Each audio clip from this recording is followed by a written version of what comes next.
नमस्कार, मी Rajratna Jondhale. Top news मराठीमध्ये आपलं स्वागत. कोल्हापूर जिल्ह्यातून एक धक्कादायक बातमी समोर आली आहे. अवैध गर्भपात आणि स्त्री भ्रूण हत्या रोखण्यासाठी पोलिसांनी मोठं पाऊल उचलत बोगस डॉक्टरांच्या टोळीवर कारवाई केली आहे.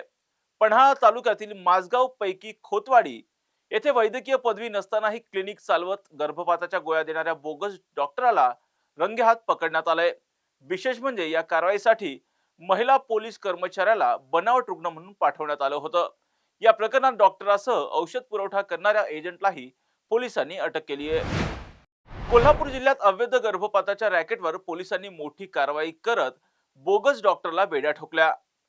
माझगाव पैकी खोतवाडी येथे श्री समर्थ क्लिनिकच्या नावाखाली ऋषिकेश रामचंद्र खोत हा कोणतीही वैद्यकीय पदवी नसताना बेकायदेशीर पद्धतीने व्यवसाय चालवत होता. गुप्त माहितीच्या आधारे स्थानिक गुन्हे अन्वेषण शाखा आणि तालुका आरोग्य विभागाने संयुक्त पथक तयार केलं. यावेळी एका महिला पोलीस कर्मचाऱ्याला बनावट पेशंट म्हणून क्लिनिक मध्ये पाठवण्यात आलं होतं. आरोपीने 3,000 रुपयांच्या बदल्यात गर्भपाताच्या गोळ्या देण्याची तयारी दर्शवली आणि त्यानंतर आरोपीने आपल्या ओळखीच्या एजंट ऋषिकेश संजय माने याला औषध आणण्यासाठी बोलावलं. औषधाचं पाकिट मिळताच पोलिसांनी सापळा रचत दोघांनाही रंगेहात अटक केली. या कारवाई दरम्यान क्लिनिक मधील मोठ्या प्रमाणावर औषधं आणि साहित्य पोलिसांनी जप्त केलंय.